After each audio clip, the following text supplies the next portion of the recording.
also known as extrasolar planets, these bodies often orbit their own stars, with some being a part of entire planetary systems. ተመልከቱ አሁን በዚህ ሰከንድ ከኛ በቢሊዮን የሚቆጠሩ ኪሎሜትሮች ርቃ በምትገኝ ሌላ ፕላኔት ላይ ልክ እንደኛ ያለ ሌላ ህይወት ወደ ሰማይ እያየ ሊሆን ይችላል። ሳይንሱ አሁን ያረጋገጠው አንድ አስደናቂ እውነታ አለ። በዚህ ሰፊ ህዋ ወይም ስፔስ ውስጥ ብቻችንን አይደለንም። የሰው ልጅ ሁለተኛ መኖሪያ ምድር 2.0 በይፋ ተገኝታለች። ነገር ግን ወደዚያ ለመድረስ የሰው ልጅ ምን ያህል አስፈሪ መስዋዕትነት ሊከፍል ተዘጋጅቷል? አሁን በጨረቃ ላይ እየተሰራ ያለው ሚስጥራዊ ስራ ምንድን ነው? እኛ ወደ ፍለጋው ቅርብ ነን ወይስ ገና ሩቅ? በቀጣዮቹ ደቂቃዎች ለአእምሮ የሚከብደውንና እስካሁን የተደበቀውን የሰው ልጅ እጣ ፈንታ እንፈተዋለን። እስከ መጨረሻው አብራችሁን ቆዩ።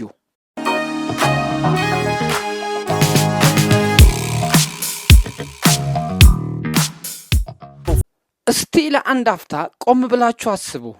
አሁን በምንኖርባት ምድር ላይ ወደ 8 ቢሊዮን የሚጠጉ ሰዎች አሉን። ከተሞች፣ ውቅያኖሶች፣ ታሪኮችና ትውልዶች ሁሉም በአንድ ላይ ተሰባስበው በዚህ ትንሽ ሰማያዊ ፕላኔት ላይ ይኖራሉ።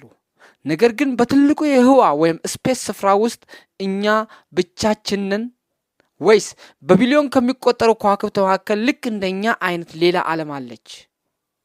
ሳይንቲስቶች ይህች ምትክ ዓለም ምድር 2.0 ወይም ኤርስ 2.0 ብለው ይጠሯታል። ዛሬ የሰው ልጅ ታሪክ ትልቁ ጉዞ ተጀምሯል። ወደ ጨረቃ የምናደርገው አዲሱ ጉዞና ከኖርንባት ምድር ውጪ ሌላ ህይወት ያለባትን ፕላኔት የመፈለጉ ሚስጥር አሁን ይገለጻል። ይህ ፍለጋ በባዶ ግምት የተነሳ አይደለም። ሳይንሱ የሚነሳበት ትልቅ መላምት አለ።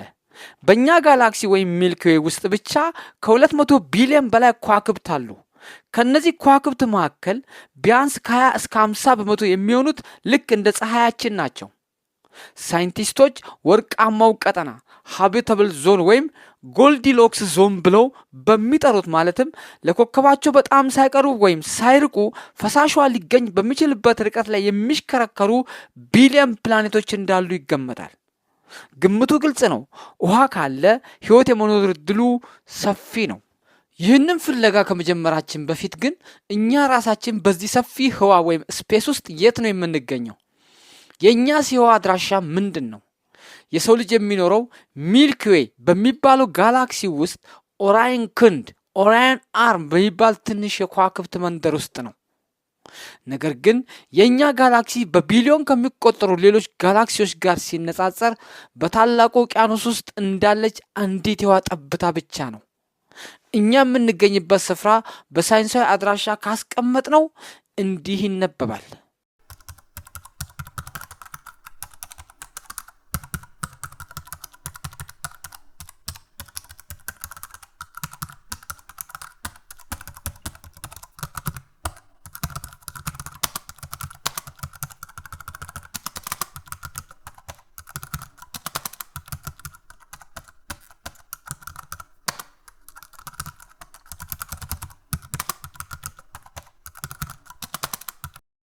ታዲያ ሌላ ምድር የማግኘት እድላችን ምን ያህል ነው? ሳይንሱ የሚሰጠን መልስ ተስፋ ሰጪ ነው። ባለፉት 30 ዓመታት ውስጥ ብቻ ከ5000 በላይ ከፀሐይ ውጭ ያሉ ፕላኔቶችን ኤግዞ ፕላኔትስ አግኝተናል። ከነዚህ ውስጥ አንዳንዶቹ ልክ እንደ ምድር አለታማና መጠናቸውም ተመሳሳይ ነው።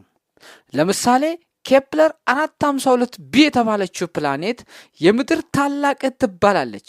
ነገር ግን እስካሁን ድረስ ሙሉ በሙሉ ምድር 2 ልንላት የምንችላትም ማለትም ኦክሲጂን ያለው ከባቢ አየር ያለው የውሃ ውቅያኖስና ህይወት በግልጽ የሚታይበት ፕላኔት አላገኘንም። እድሉ 100% አለ። ነገር ግን ያንን ለማረጋገጥ አሁንም የሚቀረን ትልቅ የቴክኖሎጂ እርምጃ አለ። ታዲያ በእነዚህ ሌሎች ጋላክሲዎችና መሰል ፕላኔቶች ላይ ፍጥረታት ወይም ክሪኤቸርስ ካሉ ለምን እስካሁን አላገኘናቸውም? ለምንስ መልእክት አይልኩም? ሳይንቲስቶች ይህንን የፌርሚ እንቆቅልሽ ዘ ፌርሚ ፓራዶክስ ይሉታል። ህዋ ወይም ስፔስ በዚህ ልክ ሰፊ ከሆነና ቢሊዮን መሰል ፕላኔቶች ካሉ የባዕዳን ህይወት አላየንስ ላይፍ መኖሩ አይቀሬ ነው። ነገር ግን ከነሱ ጋር በቀጥታ የመገናኘት እድላችን በአሁኑ ቴክኖሎጂ ዜሮ ነው ማለት ይቻላል። ለምን? ምክንያቱም በአቅራቢያችን ወደሚገኘው አንድሮሜዳ ጋላክሲ መልእክት ብንልክ እንኳ መልእክቱ እዚያ ለመድረስ ብቻ 2.5 ሚሊዮን ዓመታት ይፈጅበታል። እነሱ መልሰው ለመመለስ ደግሞ ሌላ 2.5 ሚሊዮን ዓመታት። ይህ ማለት ከሌላ ጋላክሲ ፍጥረታት ጋር በሬዲዮ ሞገድ መገናኘት አይቻልም ማለት ነው።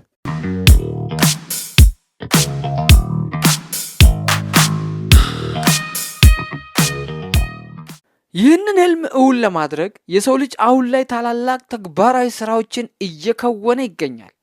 የመጀመሪያው እርምጃ የአርቴሚስ ተልእኮ ነው። ለምን ወደ ጨረቃ እንመላለሳለን?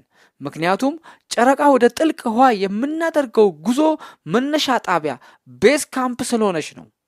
በጨረቃ ላይ የምንገነባው ጣቢያ ወደ ማርስና ወደ ሌሎች ሩቅ ፕላኔቶች ለመጓዝ እንደ ነዳጅ ማደያና እንደ መሞከሪያ ያገለግላል።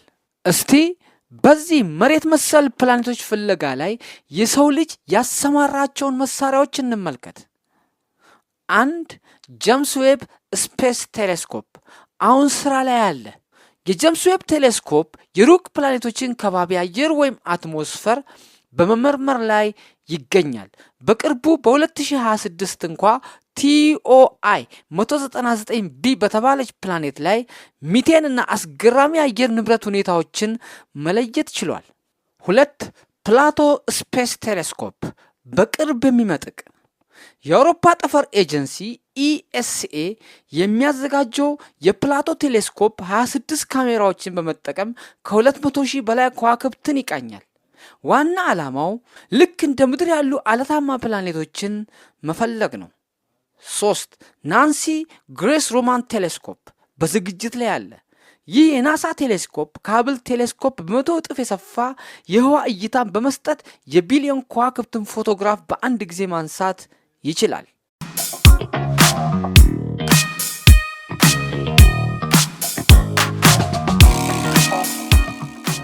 ነገር ግን ይህ ጉዞ ቀላል አይደለም። እጅግ አስፈሪ አደጋዎችና እንቅፋቶች ከፊታችን አሉ። የመጀመሪያው ርቀት ነው። አሁን ያገኘናቸው ፕላኔቶች በሺዎች የሚቆጠሩ የብርሃን ዓመታት ወይም ላይት ይርስ ይርቃሉ።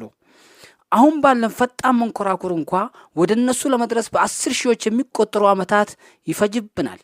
ሁለተኛው የጠፈር ጨረር ወይም ኮስሚክ ራዲዬሽን ነው።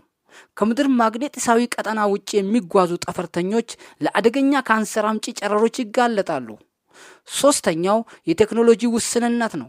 የሩቅ ፕላኔቶችን ከባቢ አየር በትክክል ለመለካት አሁንም እጅግ ረቂቅ የሆኑ መሳሪያዎች ያስፈልጉናል።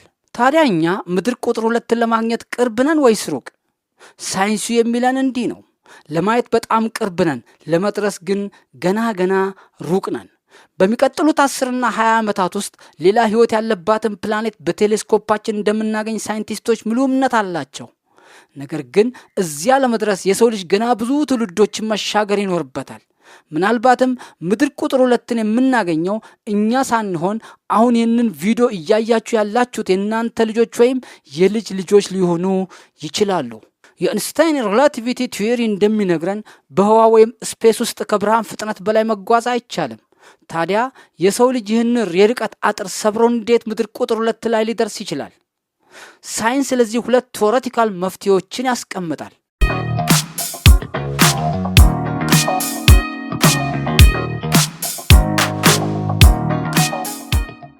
አንድ ወርም ሆል የህዋ ወይም ስፔስ አቋራጭ መንገድ። አንድ ወረቀት ውሰዱና አስቡት።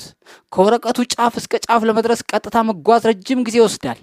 ነገር ግን ወረቀቱን አጥፈን በሁለቱ ጫፎች መሃል ቀዳዳ ብናበጀስ በሰከንድ ውስጥ መሻገር እንችላለን። ወርም ሆል ማለት ይሄው ነው። በውሃና በጊዜ ስፔስ ታይም መካከል የሚፈጠር የተፈጥሮ ወይም የሰው ሰራሽ መተላለፊያ ዋሻ ነው። በዚህ ዋሻ ውስጥ በመግባት በቢሊዮን የሚቆጠሩ የብርሃን ዓመታትን በአንድ ሰከንድ ውስጥ አቋርጦ ሌላ ጋላክሲ ውስጥ መገኘት ይቻላል። 2 ዋርም ድራይቭ ወይም አልኩቤር ድራይቭ። ሌላኛው አስገራሚ ቴክኖሎጂ ዋርም ድራይቭ ይባላል። ይህ ቴክኖሎጂ መንኮራኩሯን አያንቀሳቀሳትም። ይልቁንም ከመንኮራኩሯ ፊት ያለውን ህዋ ያሳጥረዋል ወይም ኮምፕረስ ያደርገዋል። ከበስተጀርባ ያለውን ህዋ ደግሞ ያስፋፋዋል። በዚህ መንገድ መንኮራኩሯ በህዋ ማዕበል ላይ ተንሳፋ ከብርሃን ፍጥነት በላይ በሆነ ፍጥነት ወደ አዲሷ ፕላኔት ትወረወራለች። ሳይንስ አሁን ላይ በትኩረት የሚከታተላቸውና እነዚህ ፍጥረታት ሊኖሩባቸው ይችላሉ ተብሎ የሚገመቱ 3 ዋና ዋና ቦታዎች አሉ። አንደኛው ፕሮክሲማ ሴንቹሪ ቢ ስትሆን ወደኛ በጣም የቀረበች ባለ 4 የብርሃን ዓመት ርቀት ፕላኔት ናት። ሁለተኛው ደግሞ ትራፒስት 1 የተባለው የከዋክብት ስርዓት ነው። በዚህ ስርዓት ውስጥ ፕላኔቶች ያሉ ሲሆን 3ቱ ሙሉ በሙሉ በወርቃማው ቀጠና ወይም ሀብተብል ዞን ውስጥ ይገኛሉ። በዚያ የውሃ ውቅያኖሶችና ምናልባትም እኛን የሚፈልጉ የላቁ ፍጥረታት ስልጣኔ ሊኖር እንደሚችል ሳይንስ በከፍተኛ ሁኔታ ይገምታል።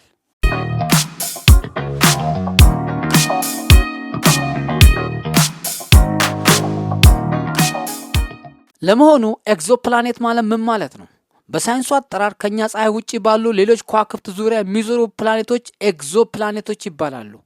እስከ ዛሬ ድረስ ሳይንቲስቶች ከ5000 በላይ ኤግዞፕላኔቶችን አግኝተዋል።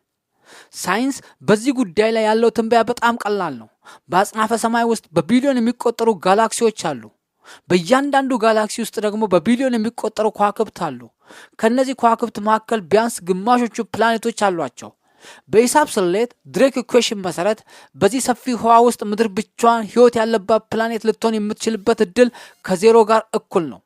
ሳይንስ የሚለን አንድ ነገር ብቻ ነው፣ ከምድር ውጪ ህይወት አለ፣ ጥያቄው የምናገኘው መቼ ነው የሚለው ብቻ ነው። በሳይንሱ ዓለም ስለ አላያንስ ፍለጋ እጅግ የተጨነቁና ህይወታቸውን ሙሉ የሰጡ ታላላቅ ሳይንቲስቶች አሉ። ከነዚህ መካከል ዋና ዋናዎቹን እኒ 1 ካርል ሴገን ሰላማዊው አማኝ። ካርል ሴገን ስለ ህዋ ፍጥረታት ፍለጋ ትልቅ ተጽዕኖ የፈጠረ አሜሪካዊ ስነ ፈለክ ተመራማሪ ነው። እሱ ሁል ጊዜም የሆነ ቦታ ላይ አስደናቂ ነገር ሊታወቅ እየጠበቀን ነው ይል ነበር። ካርል ሴገን አሊያኖች ካሉ እጅግ የረቀቀ ቴክኖሎጂ ያላቸውና ሰላማዊያን ፍጥረታት እንደሆኑ ያምን ነበር። ከኛ ጋር ግንኙነት ቢፈጥሩ የሰው ልጅን ሳይንሳዊ እድገት ሊረዱ እንደሚችሉ ይናገር ነበር። 2 ስቴፈን ሃውኪንግ አስፈሪው ማስጠንቀቂያ። በአንጻሩ ታላቁ ሳይንቲስት ስቴፈን ሃውኪንግ ግን ፍጹም የተለየና አስፈሪ እይታ ነበረው። ሃውኪንግ ከምድር ውጭ ፍጥረታት መኖራቸው ጥርጥር የለውም ይላል። ነገር ግን ትልቅ ማስጠንቀቂያ ሰጥቶ ነበር። ሃውኪንግ እንዳለው አሊያኖችን ለመፈለግ ወይም መልእክት ለመላክ መሞከር የለብንም። ምክንያቱም እነሱ እኛን ካገኙን ክርስቶፈር ኮሎምበስ አሜሪካን ሲያገኝ በአሜሪካ ተወላጆች ላይ እንዳደረሰው አይነት ጥፋት በሰው ልጅ ላይ ሊያመጡ ይችላሉ። ሃውኪንግ አሊያኖች የራሳቸውን ፕላኔት ሀብት ጨርሰው ሌላ ፕላኔት ለመውረር የሚዞሩ ዘላኖች ኖማድስ ሊሆኑ እንደሚችሉ ያምን ነበር።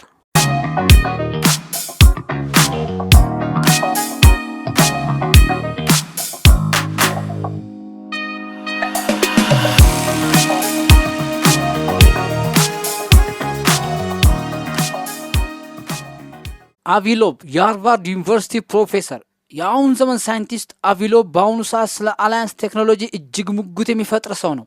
በ2017 ኡማ የተባለ ያልተለመደ የጠፈር አካል ወደ ፀሐይ ስርዓታችን ሲገባ አቪሎቭ ይህ የተፈጥሮ ድንጋይ ሳይሆን የአላያንስ የጠፈር መንኮራኩር ወይም ቴክኖሎጂ ቅሪት ነው ብሎ በመሟገት ዓለምን አስገርሟል። እሱ አሁንም ድረስ አላያኖች ምድርን ሳይጎበኙ አልቀሩም የሚል እምነት አለው። እነዚህ ፍጥረታት ምን ያህል የረቀቀ ቴክኖሎጂ ሊኖራቸው ይችላል? ሳይንቲስቶች የአላያንስን ስልጣኔ ለመለካት የካርዳቬቭል ልኬት ካርዳቬቭ ስኬል የተባለ ዘዴ ይጠቀማሉ። በዚህ ልኬት መሰረት 3 አይነት ስልጣኔዎች አሉ። ታይፕ 1 በፕላኔታቸው ላይ ያለውን ኃይል፣ ንፋስ፣ እሳተ ገሞራ ሙሉ በሙሉ መቆጣጠር የሚችሉ ናቸው። የሰው ልጅ ገና እዚህ ደረጃ ላይ አልደረሰም። እኛ ገና 0.7% አካባቢ ነን። ታይፕ 2 የራሳቸውን ኮከብ እንደኛ ፀሐይ ያለውን ሙሉ ኃይል በቁጥጥራቸው ስር ማድረግ የሚችሉ ናቸው። ይህንን ለማድረግ ዳይሰን ስፊር የተባለ ግዙፍ መዋቅር በኮከቡ ዙሪያ ይገነባሉ። ታይፕ 3 በጋላክሲያቸው ውስጥ ያሉትን በቢሊዮኖች የሚቆጠሩ ከዋክብትን ኃይል በሙሉ መቆጣጠር የሚችሉ እጅግ አስገራሚ ፍጥረታት ናቸው። ለእነሱ በጋላክሲዎች መካከል መጓዝ እንደ ተራ ነገር ነው።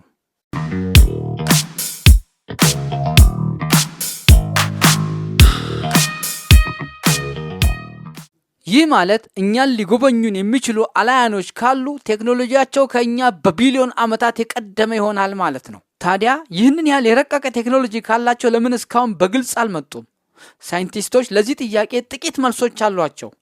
1 ዘዙ ሃይፖተሲስ የመካነ አራዊት መላምት። አላያኖች እኛን እያዩን ነው፣ ነገር ግን ሰብአዊ መብታችንን ለመጠበቅና የተፈጥሮ እድገታችንን ላለማደናቀፍ ብለው ራሳቸውን ደብቀው እንደ እንስሳ መካነ አራዊት ዙ ከሩቅ ይከታተሉናል። 2 ታላቁ ማጣሪያ ዘ ግሬት ፊልተር። ማንኛውም ስልጣኔ እጅግ ከፍተኛ ቴክኖሎጂ ላይ ሲደርስ በራሱ የኒውክሌር ጦርነት ወይም በራሱ ሰራሽ አደጋ ይጠፋል። ስለዚህ ከኛ ጋር ግንኙነት ሳይፈጥሩ ጠፍቶም ሊሆን ይችላል። 3 ርቀት። ህዋ ወይም ስፔስ በጣም ሰፊ በመሆኑ ከአንድ ጋላክሲ ወደ ሌላ ጋላክሲ ለመጓዝ በብርሃን ፍጥነት እንኳ በሺዎች የሚቆጠሩ ዓመታትን ይወስዳል። ስናጠቃልል የሰው ልጅ በአጽናፈ ሰማይ ውስጥ ያለው ምስጢር መፈለጉን ይቀጥላል። ምናልባትም በአሁኑ ሰዓት በኬቱ 18b ፕላኔት ላይ ያለ አንድ ፍጡር ወደኛ ምድር እያየ እዛ ጋር ህይወት ይኖር ይሆን ብሎ እያሰበ ሊሆን ይችላል።